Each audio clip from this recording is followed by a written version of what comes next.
Je vous salue au nom de Jésus. On va dire bienvenue à notre programme que le Seigneur lui-même a préparé. Et vérité et réalité, ce sont 19e épisode. Ce sont 19e épisode. Vous y êtes déjà et les autres sont en train certainement d'arriver. Nous y serons dans peu de temps en train d'écouter l'enseignement de ce soir. Je vais d'abord prier pour vous, pour tous les auditeurs, en attendant que ça se connecte. Que le Seigneur vous bénisse. Merci Seigneur, tu es vivant et puissant. Tu es très grand et bon. Tu es magnifique, célébré, adoré et magnifié. La gloire est à toi, l'honneur et la puissance reviennent à ta personne. Nul n'était semblable. Roi des nations, roi des rois. Dieu puissant, nous te prions de nous assister pendant ce temps-là et que le auditoire soit ouvert, que ta protection divine soit sur tous ceux qui regardent ou qui vont regarder cette vidéo maintenant et à jamais. À quelques mois de la fin de l'année, rien n'est encore tard, tout est encore possible. Notre Dieu est plus que fort pour nous accompagner. Souvenez-vous de ce qui est dit dans Colossiens 3. Il dit, nous sommes morts. Nos vies sont cachées avec Christ en Dieu. Ça dit que nous vivons l'immunité divine. Pour cette fin d'année, notre Seigneur ne nous lâchera pas comme il nous a jamais lâchés. Jusqu'ici, il nous a secourus. Et notre Dieu sera prêt pour toi à tout moment pour te glorifier, pour se glorifier en toi. Que la gloire de Dieu soit manifestement célébrée et que l'honneur soit élevé. Merci Seigneur, Dieu vivant et Dieu puissant. Fais encore du bien pour ma soeur. Fais encore du bien pour mon frère et nos enfants. Fais encore du bien pour le corps de Christ. Fais encore du bien pour toutes les nations. Notre Dieu, merci.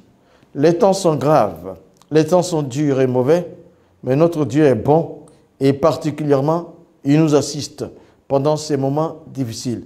Souvenez-vous, nous sommes comme les prunelles de ses yeux.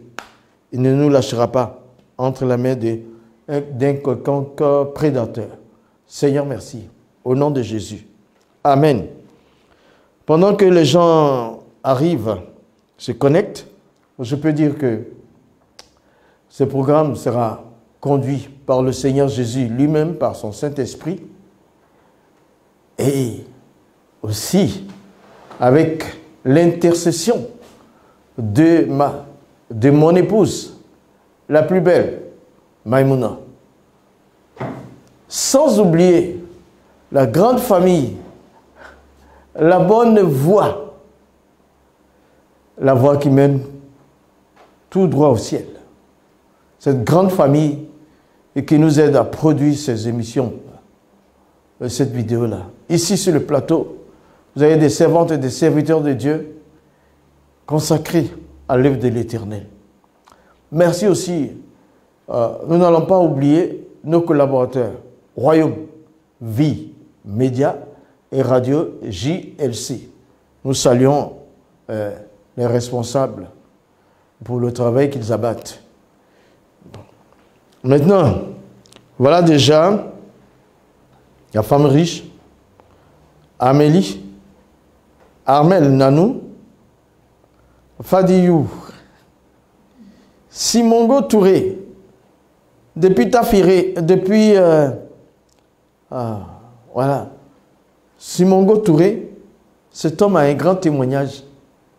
C'est le premier converti d'un gros village qui est resté sans église jusqu'à maintenant, Ngolo-Dougou. Bienvenue mon cher frère. Et puis nous saluons tous ceux qui vont se joindre à nous depuis hors de la Côte d'Ivoire. Que le Seigneur vous garde et vous bénisse. Ebenezer Dogos, bonsoir papa, bonsoir fils. Dieu te garde. Simon Aka, Shalom à la famille. Merci. C'est Vérité, Réalité, numéro 79e. Notre sous-thème sera les confusions dans l'islam, 14e partie. Les confusions dans l'islam, 14e partie. Avec votre soutien spirituel et dans tous les sens, et jusqu'ici le Seigneur nous a secourus, nous allons continuer avec la grâce et la protection de notre Dieu. Chers amis, bonsoir. Bonsoir. Et je salue aussi nos amis musulmans qui ne nous aiment pas. Mais nous les aimons. Que Dieu vous bénisse. Qu'il vous bénisse. Qu'il vous bénisse vraiment, nous vous aimons. C'est pour ça que nous faisons tout ce travail-là. Pour juste vous interpeller. Et merci à ceux qui nous insultent et tout. Le Seigneur nous aime, c'est largement suffisant. Et l'Église nous aime, c'est largement suffisant. Mon épouse m'aime bien, les enfants et vous autres. Je pense qu'on va commencer maintenant. Davilata, Bénédicte Zamblé, Nadine Ka. Merci pour le soutien. En passant, je vais saluer l'apôtre Ménakale, je vais saluer Guy Matana, là-bas en France. Je vais saluer Gilles Lessière, mon ami de la Normandie. Merci. Sabrina, je te salue. Et la prophétesse Delphine, je vous salue. Julienne Agoudé, que Dieu vous bénisse. Vérité et réalité, 79e épisode. Notre sous-thème, les confusions dans l'islam, 14e partie. Les confusions dans l'islam, 14e partie. C'est un peu la suite le début sera la suite de confusions précédentes. Ouais, le numéro précédent. Bon, le Coran, il avait montré vraiment que ceux qui le suivent sont dans l'incertitude de leur destination finale. On a vu ça dans le numéro précédent. Je m'excuse pour le son de l'autre numéro qui est passé, mais vous pouvez quand même écouter. Vous allez bien entendre. Alors, les confusions dans l'islam, 14e partie, nous allons voir tout de suite. Pour les non-musulmans, le Coran déclare qu'ils n'iront pas au paradis d'Allah, qu'Allah a scellé leur sort pour les non-musulmans, afin de ne pas aller au paradis. La sourate 2, versets 6 et 7 nous le dit. Mais, entre griffes, certes, les infidèles qui ne croient pas, cela leur est égal, que tu les avertisses ou non. Ils ne croiront jamais. Allah a scellé leur cœur et leurs oreilles, et un voile épais leur couvre la vue. Et pour eux, il y aura un grand châtiment. Pour eux, il y aura un grand châtiment. Voilà. Car Allah a scellé leur cœur et leurs oreilles, et un voile épais leur couvre la vue. Et pour eux, il y aura un grand châtiment. Ça, c'est déjà la sourate 2, 6 et 7. Pour ceux qui ne sont pas musulmans, le Coran ne voit même pas la possibilité qu'ils puissent arriver au paradis. Parce qu'Allah a scellé leur sort, destination inconnue selon le Coran. Bon, pour la race humaine, c'est la même chose, destination inconnue. La sourate 7, 178 à 179. Sourate 7, 178 à 179. Quiconque a la guide, voilà le bien guidé. Quiconque a la égare, voilà le perdant. Nous avons destiné beaucoup de djinns et d'hommes pour l'enfer. Ils ont des cœurs mais ne comprennent pas. Ils ont des yeux, mais ne voient pas. Ils ont des oreilles, mais n'entendent pas. Ceux-là sont comme des bestiaux, même plus égarés encore. Tels sont les insouciants. Alors, la race humaine sans l'islam est une race qui est considérée comme un peuple, comme des hommes et des femmes qui sont des bestiaux. Allah a fermé leur cœur pour ne pas qu'ils aillent au paradis. Il a fermé leurs yeux pour ne pas qu'ils aillent au paradis. Il a fermé leurs oreilles pour ne pas qu'ils aillent au paradis, qu'ils soient toujours en permanence dans une destination inconnue. Et ça, c'est après même qu'il lui fait pour les musulmans eux-mêmes. Déjà, la vidéo précédente nous l'a prouvé. Le Coran dit que les non-musulmans sont des bestiaux, des insouciants égarés, qu'il a fermé les yeux et leur cœur. Alors qu'ils peuvent bien se donner à Jésus et arriver au paradis avec certitude.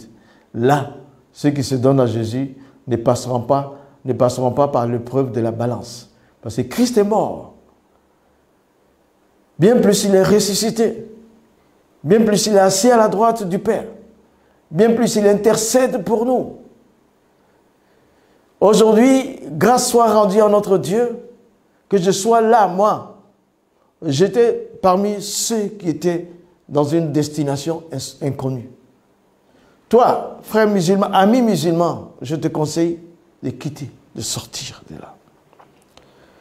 Un hadith maintenant qui va venir, Mishkat chapitre 3, chapitre 3, non, Mishkat 3, chapitre 32, page 117 à 118. Allah créa Adam. Retenez bien cette référence des hadiths. Un certain hadith, Mishkat 3, chapitre 32, page 117 à 118. Allah créa Adam. Par la suite, il frappa son épaule droite. Et il en fait sortir une race blanche, comme s'il s'agissait de graines. Et il frappa son épaule gauche. Et il en fait sortir une race noire, comme s'il s'agissait du charbon. Puis il dit à ceux qui étaient à sa droite, allez au paradis, cela m'est égal. Il dit à ceux qui étaient à sa gauche, allez en enfer, cela m'est égal. La remarque que nous faisons, c'est que Adam, selon cette référence de hadith, Mishkat 3, chapitre 32, page 117 à 118, Allah a créé Adam. Et il a frappé du côté de l'épaule droit. Et il a eu des descendances, une descendance blanche. Et il a frappé du côté de l'épaule gauche. Il a eu une descendance noire. Et il a décidé, Allah décide alors, il dit, ça m'est égal que la race blanche du côté droit d'Adam aille au paradis.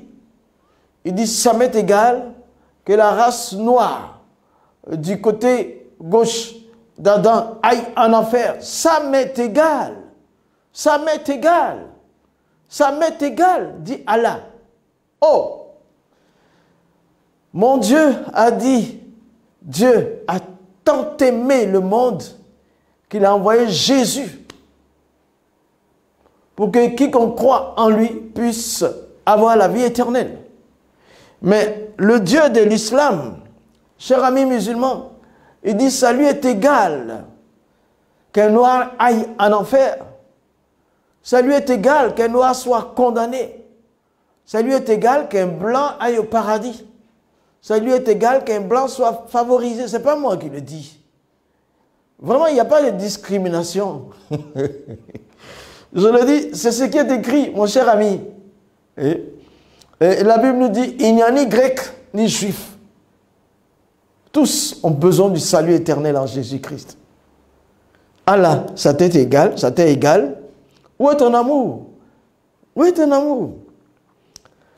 En islam, le terme prédestination ne veut pas dire préscience, mais plutôt la destination ordonnée d'avance, dans le sens d'une fatalité. Non, c'est pourquoi, quand nous étions encore musulmans, quand il arrivait l'Aïd el-Kabir, nous disions qu'Allah fasse de nous l'esclave de l'an prochain.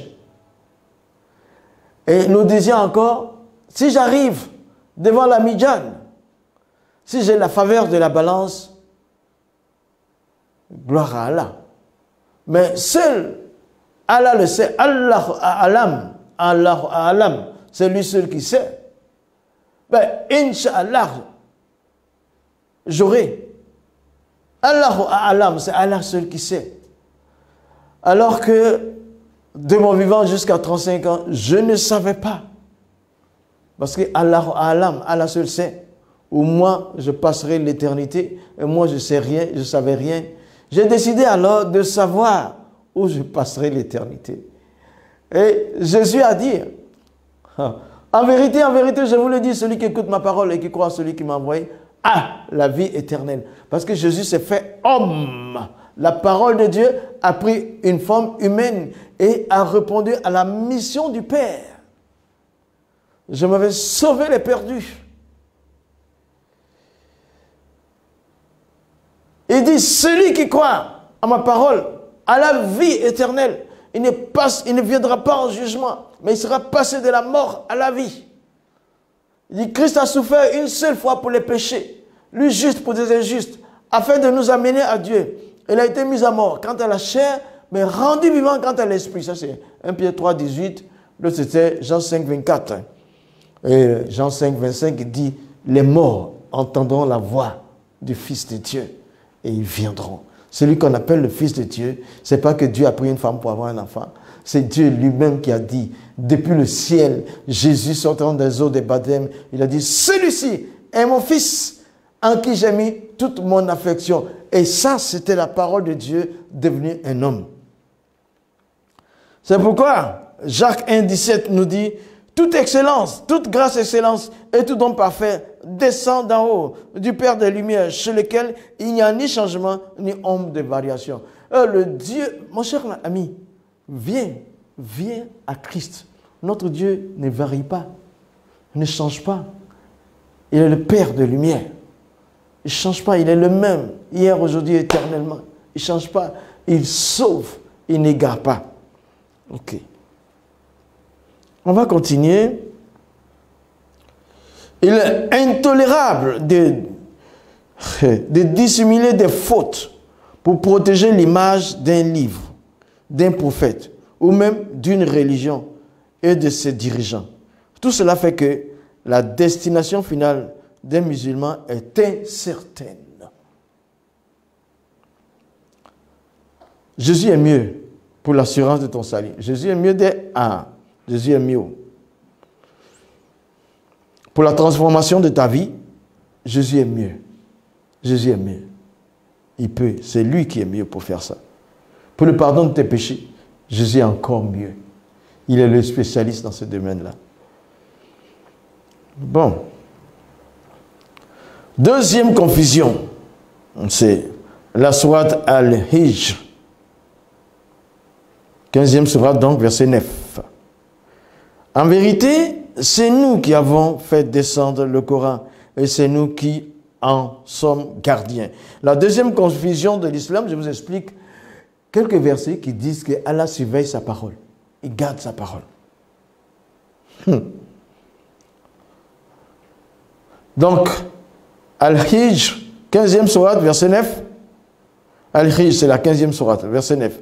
En vérité, c'est nous qui avons fait descendre le Coran et c'est nous qui en sommes gardiens. Allah dit, il est gardien du Coran. La remarque, Allah dit ces choses.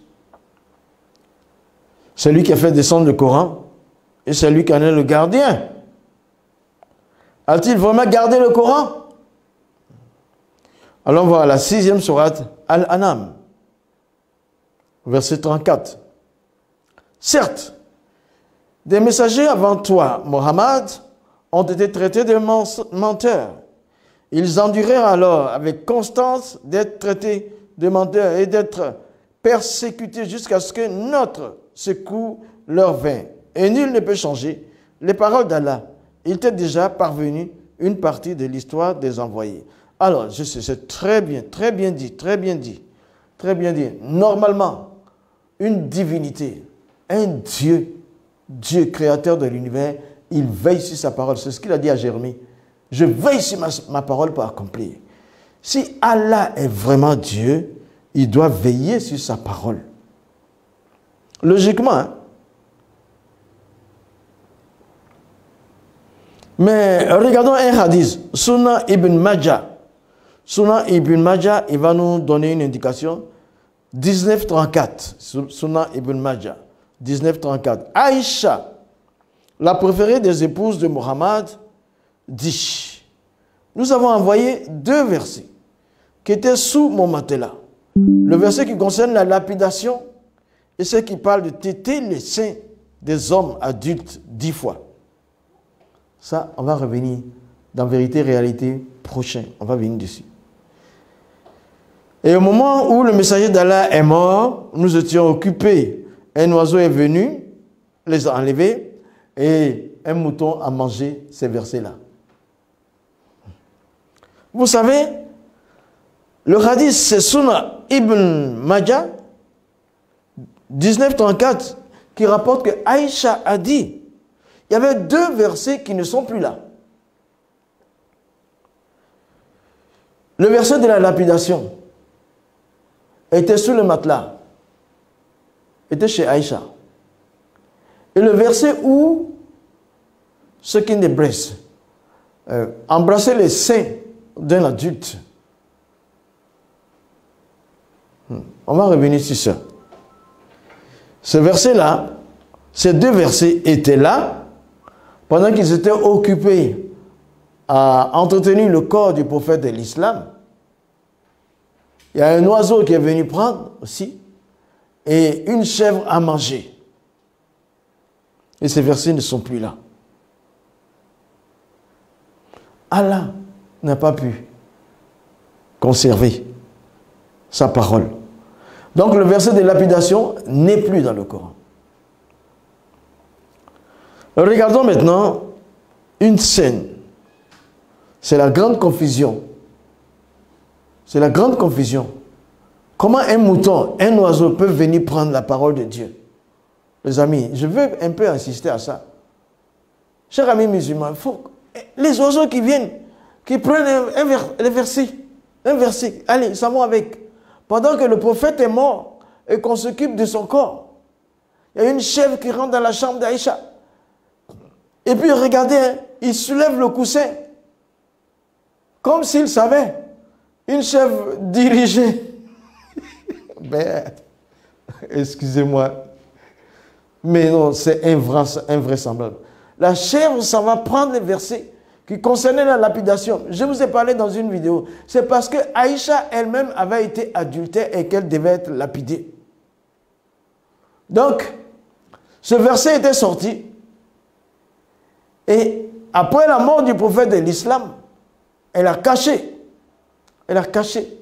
Parce que si on découvrait, si ce verset était entre ses mains, les mains des successeurs, il aurait lapidé, caché. Puis on dit qu'un mouton l'a mangé.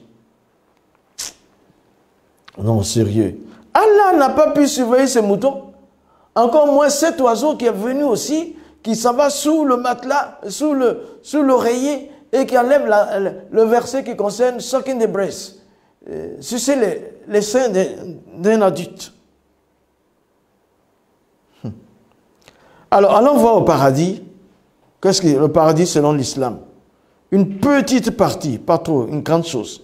Pas grand-chose, une petite partie. Soit 56, les versets 12 à 38, mais on va prendre seulement peut-être le verset 12. Dans le jardin des délices, une multitude d'élus parmi les premières générations et un petit nombre parmi les dernières générations. Voilà. sur des lits ornés d'or et de pierreries.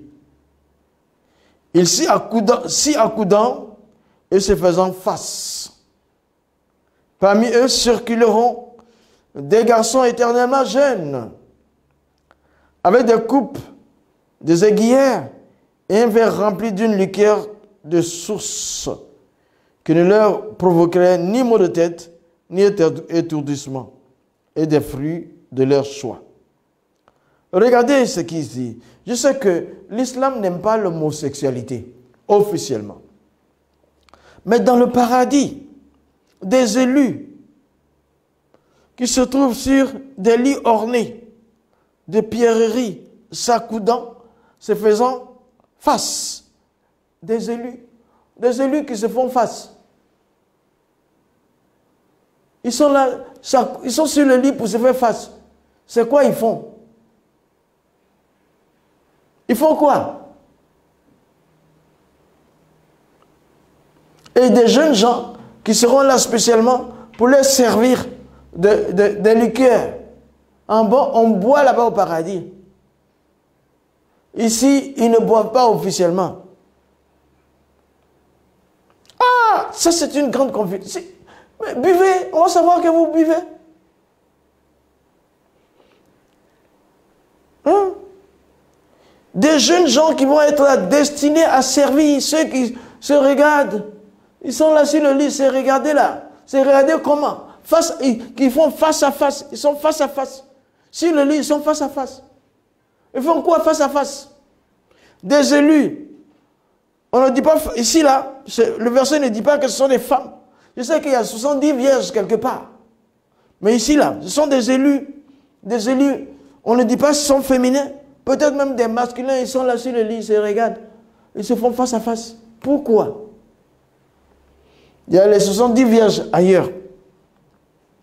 Mais ici là, attention, est-ce que ce sont des hommes qui se font élus? Quand c'est élu, hein, il y a élu, il y a femme, il y a homme.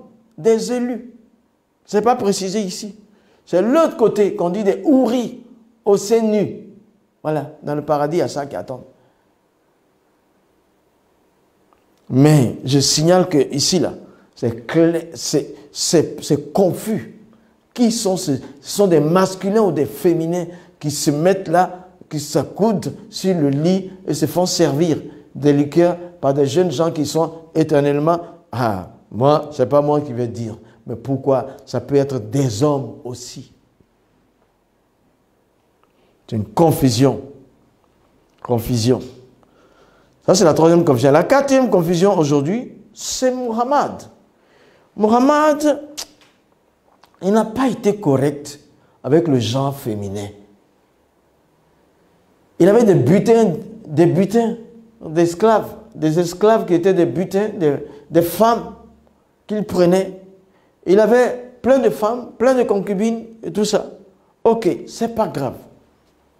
Dans la 33e même, on lui dit, 33e sourate, on lui dit, les femmes que ta main droite peut toucher, c'est-à-dire, peut avoir des esclaves.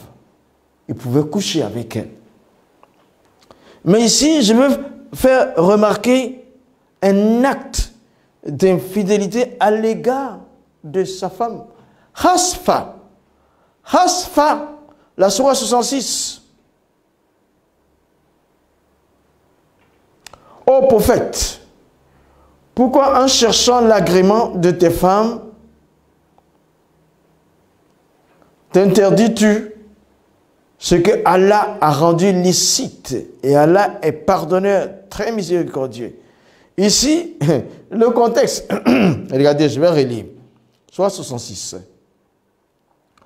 Ô prophète, pourquoi, en cherchant l'agrément de tes femmes, t'interdis-tu ce qu'Allah t'a rendu licite? Et Allah est pardonneur, très miséricordieux. Voilà le contexte. Et il y avait une femme esclave chez Hasfa, chez Muhammad donc.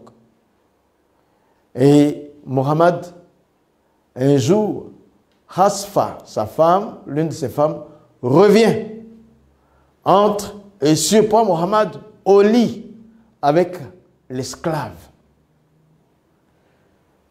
Et il dit, elle est surprise. Elle voit son mari avec sa servante au lit, en action. Et Allah lui vient en aide avec ce verset, ce chapitre 66. Il dit quoi? Chapitre 66, il lui dit, ô prophète, pourquoi, en cherchant l'agrément de tes femmes, t'interdis-tu ce qu'Allah t'a rendu licite? Il ne faut pas essayer de plaire à ta femme. Allah t'a rendu licite de coucher avec tes servantes. Va faire comme... Non. Allah, le verset est sorti pour dire à Hasfa, ainsi. Allah est en train d'aider Mohammed à cautionner son acte d'adultère. Et il a promis ne pas le faire, ne pas recommencer. Ça c'était, pardon, c'est Sourate 66, verset 1. 66, verset 1. 66, verset 1. Voilà. Il y a le 1 qui a sauté. 66, verset 1. Maintenant, regardons la Sourate 66, verset 2. Là, elle dit, Allah vous a prescrit, certes, de vous libérer de vos serments. Allah est votre maître et c'est lui l'omniscient et le sage. Cette action, le contexte c'est que Mohammed avait dit sous serment qu'il ne coucherait plus avec la servante de Hasfa.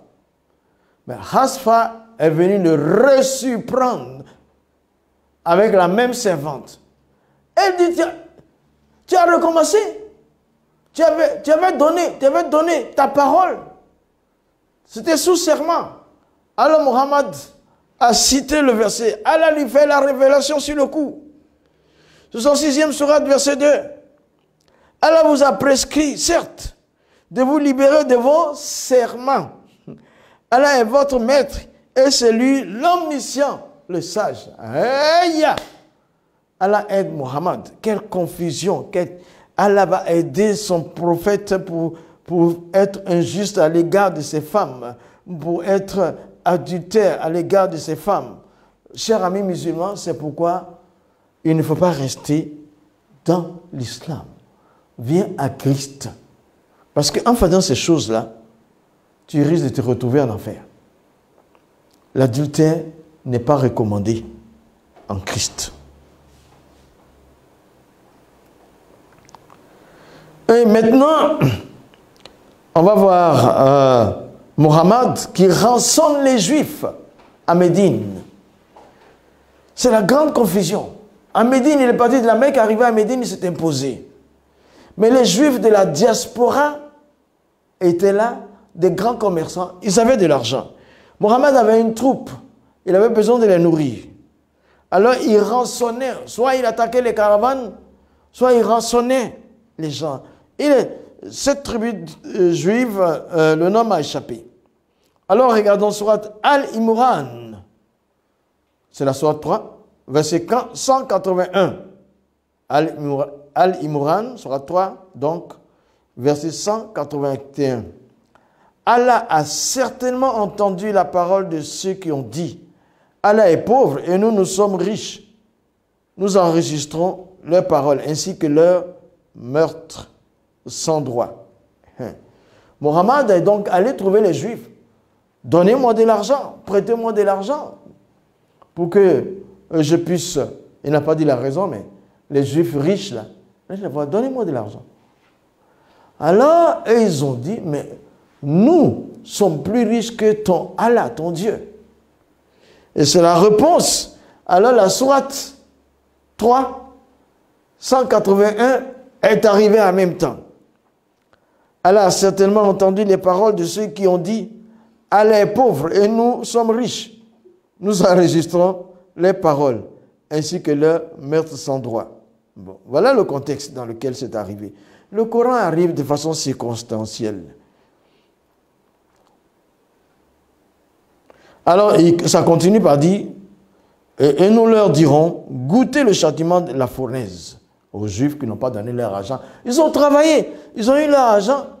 Toi, tu as une troupe, Faire travailler les gens, au lieu de faire des razzias pour avoir de l'argent, ou rançonner des gens pour avoir de l'argent. Non, c'est pas bon. Et les Juifs disent non, non, non, non. Les Juifs prospères, ils refusaient de soutenir le prophète de l'islam. La sourate 2, encore 245. Sourate 2, 245. Quiconque prête à Allah de bonne grâce, il lui rendra multiplié plusieurs fois. Allah restreint ou étend ses faveurs et c'est à lui que vous retourniez. C'est la même histoire. Ils ont refusé, les Juifs ont refusé encore à maintes reprises de sponsoriser, de soutenir financièrement Mohammed. Et ce verset 245 de la deuxième sourate descend, quiconque prête à Allah de bonne grâce lui rendra multiplié plusieurs fois. Allah restreint ou étend ses faveurs et c'est à lui que vous retourniez.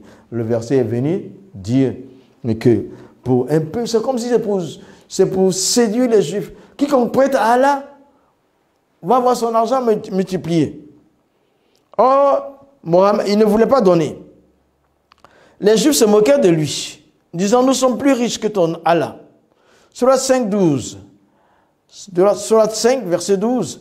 Et Allah a certes pris l'engagement des enfants d'Israël. Nous nommâmes 12 chefs d'entre eux.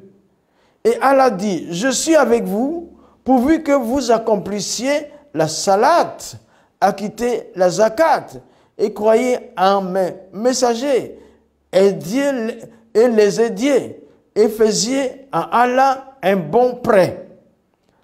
Alors, certes, j'effacerai vos méfaits. Vous comprenez ici, c'est qu'Allah dit, il commence à dire, non, je suis avec vous, les Juifs, je vous ai fait 12 chefs, 12 tribus. Mais je suis avec vous pour que vous accomplissiez la salat. Ils n'ont qu'à devenir musulmans. Ils n'ont qu'à faire la zakat. Ils n'ont qu'à devenir musulmans. Ils n'ont qu'à croire à son messager. Et puis Allah va effacer leurs péchés. Qu'il leur donne de l'argent. C'était un peu ça avec les Juifs. Et les Juifs ont complètement refusé. Je vous ferai entrer je vous ferai entrer au jardin sous lequel coulent les ruisseaux. Et quiconque parmi vous, après cela, s'égare, certes, du droit chemin. Voilà, il a essayé de les amadouer et puis il a commencé à les menacer pour qu'ils donnent l'argent à Mohammed. Le verset coranique, c'est le contexte. Allah vient encore secourir Mohammed pour avoir quelques sous avec les Juifs. Et non, mais cela était dur. 57e sourate, verset 18. Ceux et celles qui font la charité et qui ont fait à Allah un prêt sincère, cela leur sera multiplié et ils auront une généreuse récompense. C'est encore vers les Juifs, le verset coranique est descendu pour pousser les Juifs à donner quelque chose à Mohammed. Ceux et celles qui ont fait la charité et qui ont fait à Allah un prêt sincère, cela leur sera multiplié et ils auront une généreuse récompense. Ah mon ami, ils n'ont qu'à aller travailler. Les Juifs ont travaillé pour avoir leur argent. Allah essaie de séduire lui-même les Juifs pour sponsoriser Mohammed, son prophète, et son armée. Alors, comme ils n'ont pas cédé, les Juifs n'ont pas cédé, Sahih Muslim, 43, 26, l'armée musulmane, les armées musulmanes ont décimé des tribus juives. Et ceux qui sont restés, il les a forcés à sortir Mohammed les a forcés à sortir de la ville pour s'emparer de leurs biens. C'est confus, c'est une grande confusion. C'est la dernière que je vais vous citer. C'était donc à l'occasion de Vérité Réalité sur son 19e confusion dans l'islam, 14e partie.